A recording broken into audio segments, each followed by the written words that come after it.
Bienvenue dans un nouveau vidéo de la chaîne Intemporelle. Aujourd'hui, on va regarder le site de Brioni.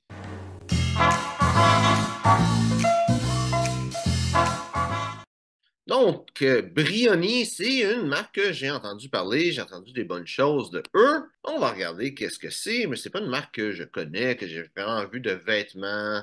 Peut-être j'ai vu sur Instagram ou de quoi quelqu'un porter des vêtements d'eux autres, mais je connais vraiment rien dessus. Donc, on va pouvoir découvrir ça ensemble. Et donc, Brioni se dit les prix vont être en US, ce qui est le fun à savoir. Pas comme tout, hein, tous les sites vont faire ça maintenant. Qu'est-ce qu'ils m'ont? Faut pas mettre de t-shirt en dessous d'une chemise. Si tu veux pas que l'espace qui est ici, la chemise, dans ton cou, soit vu, qu'est-ce que tu fais? Tu mets un ascot ou tu mets une cravate, tu mets un nœud papillon, quelque chose, tu attaches ta chemise, mais tu vas pas arriver avec une chemise ouverte et un t-shirt. Si c'est pas pour l'espace que tu veux cacher, puisque c'est parce que tu veux avoir un t-shirt en dessous, il y a des t-shirts avec un col en V, il y a même des choses qui s'appellent un t-shirt avec un col en V prononcé, en anglais c'est un deep V-neck, qui est fait pour, comme là, moi j'ai deux boutons détachés, donc là, je n'ai pas de t-shirt en dessous, mais si j'aurais voulu avoir un t-shirt en dessous, ça existe des t-shirts qui sont avec un V prononcé, que quand que la chemise va être ouverte, ça ne sera pas que tu as un t-shirt, ton chandail en dessous de la chemise. Je trouve que c'est pas bon signe quand ils vont faire une gaffe comme ça. On va voir. C'est une marque de luxe. Le fait qu'ils vendent des gants à 1000 $. C'est pas supposé de voir la pointe du col. C'est supposé être en dessous du revers, comme de ce côté-là, mais la position qu'il y a fait que ça se voit. Mais je pense pas que c'est un problème d'esthétique. C'est un problème surtout de la position que la personne a. Et c'est ça pour la première page. On va regarder les habits, plusieurs choses, des pantalons, un petit peu de tout, qui appelle tailoring, des vêtements formels. Voir qu'est-ce que c'est.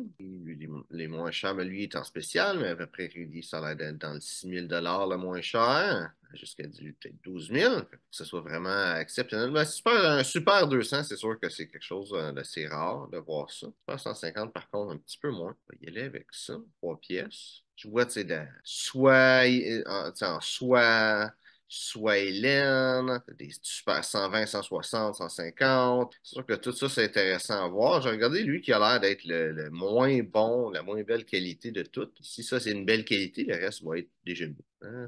La laine Shark Skin, ça dit un petit peu de quoi qu'il a l'air, mais construction 100% à la main. OK, c'est dans les, c'est raisonnable dans ce cas-là. Tu sais, généralement, un habit, c'est fait à la machine, dans le prêt-à-porter. Donc, ça serait, c'est sûr que c'est pas un vrai bespoke, mais ce serait la même, c'est pas la grande mesure, la petite mesure, mais c'est fait d'une même façon qu'une grande mesure serait faite, mais en prêt-à-porter. Qu'est-ce qui est une belle qualité, avec un fit classique. Donc, un fit classique, c'est un fit qui est fait un petit peu plus lousse. Et j'ai beaucoup parlé contre un slim fit. Je ne dis pas nécessairement qu'un slim fit, c'est un mauvais fit. En réalité, l'habit ne devrait pas avoir un fit spécifique. L'habit devrait te faire ton corps. Et si tu n'as pas un corps qui est spécialement slim fit, qui n'est pas approprié, qui n'est pas la bonne morphologie pour un slim fit. Slim fit, c'est pas nécessairement bon. C'est dans les coupes les plus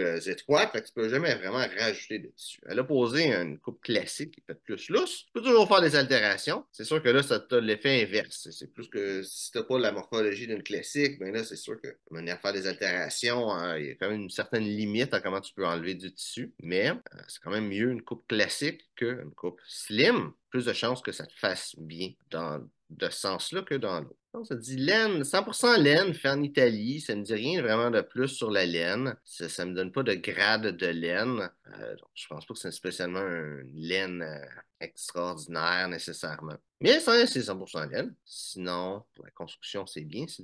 J'ai pas vu c'est quoi l'intérieur. Regardez dans la page qui va parler de ça. C'est sûr que fait à la main, c'est bien.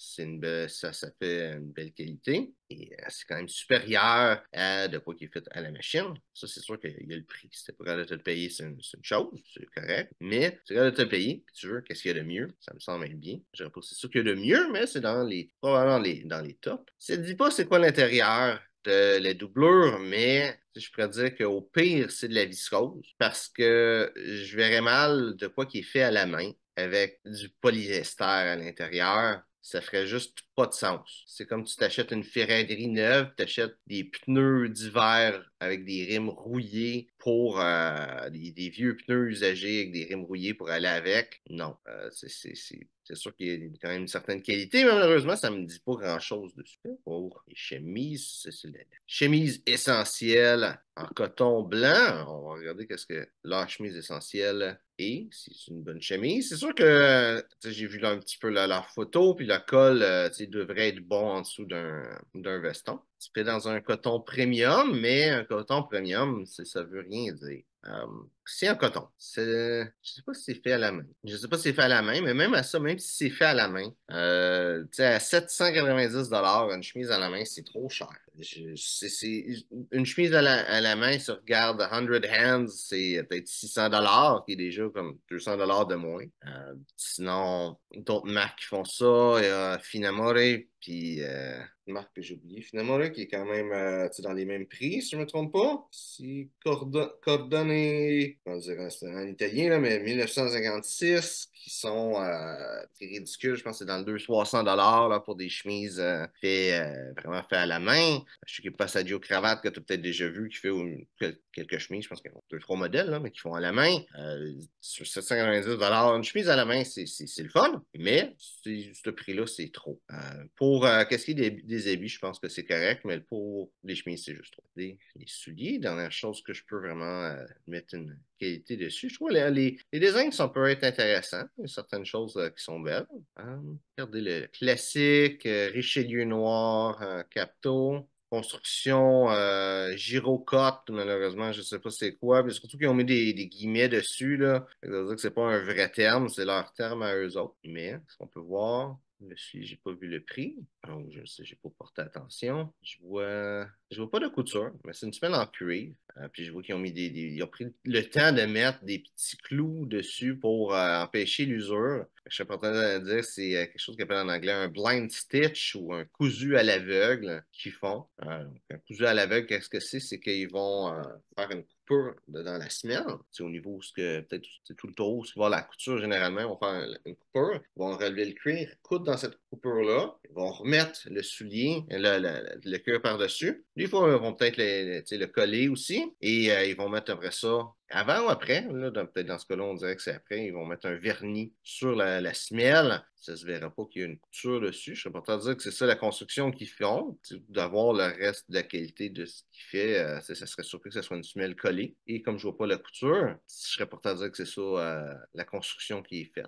Au pire, c'est juste cousu à moitié. Des fois, ils vont faire ça, ils vont coudre à partir d'en dessous du talon, juste sur le coin ici. Je pense que tu vois mon curseur, là, tout le tour jusqu'à l'autre coin, puis l'arrière, s'il y a la semelle, ça va pas être collé, ça va être collé, ça va être juste l'avant. Des fois, ils vont faire ça. Je pense pas qu'ils vont se donner cette peine-là de couper sur la construction. Sinon, je vois pas, ça dit rien de spécial. C'est un semelle en cuir, 100% cuir, ça veut dire que c'est une belle construction. Là, je vois pas le prix. 1500 $. 1500 ça vaut pas la peine. Peu importe tu sais, la qualité du soulier, à partir de 1000 tu peux avoir un soulier sur mesure qui est fait pour ton pied par tu sais, une personne qui vraiment fait ça de sa vie, qui fait des souliers. Ça fait que tu sais, 500 $ de plus, ça vaut pas la peine d'avoir un soulier en prêt-à-porter. À moins que là, c'est un soulier noir, tu sais, Capto, rien de spécial à ce soulier-là, là, mais à moins qu'il y ait un des modèles que tu trouves que c'est le plus beau soulier que tu as jamais vu de ta vie, là, que, tu sais, comme lui, là, qui est spécial, là, et même à ça, 1500 tu pourrais l'avoir pour 1000 pièces fait à ton pied, de place pour faire des souliers pour toi, là, sur mesure. Fait que je pense que ça vaut vraiment la peine de payer ça pour ces souliers-là. Le prix est trop élevé pour ce que c'est, tout simplement. Donc, ben, c'est ça pour mon review de la marque Brioni. Les amis me semblent très beaux, d'une très belle qualité. C'est sûr qu'ils sont chers, mais c'est des habits qui sont faits à la main, cousus à la main. Donc, ça, c'est quand même de quoi qui ont un plus-value. La qualité me semble belle. Je dirais pas que c'est les meilleurs habits, ou les plus belles qualités d'habits, quoi que ce soit. J'ai pas été époustouflé par leur design non plus. Donc, si tu veux de quoi de qualité, le prix, c'est pas important. La qualité, c'est ça qui compte. Pagani, c'est une belle marque. Si le coût est en jeu, c'est sûr que là, c'est peut-être pas une bonne marque pour toi nécessairement, même pour la qualité. C'est à moins que tu trouves de quoi peut-être usagé de cette marque-là. Qui sont pour qu'est-ce qui est des chemises et des souliers, trop cher pour qu'est-ce que c'est, malgré le fait que ça a l'air d'être une super belle qualité. Tu peux avoir une qualité égale ou meilleure ailleurs pour moins cher, même beaucoup moins cher. Les habits, ça vaut la peine. Le reste, je trouve pas. Et les habits, ça vaut la peine juste si le budget, c'est pas nécessairement quelque chose qui t'importe. Si tu veux juste un bon habit, le mieux que tu peux avoir, c'est une place à regarder. Mais si, moindrement que le budget est en, t'as un budget en tête, t'as moins ton budget sur ce 10 000, là, mais moindrement que tu as un budget en tête, c'est pas nécessairement une marque à aller regarder. Donc, j'espère que tu as aimé la vidéo. Si c'est le cas, like, partage. Si tu as des questions sur le style classique masculin, mets ça dans les commentaires, ça me fait un plaisir de te répondre. Donc, merci d'avoir regardé la vidéo et on se voit une prochaine fois.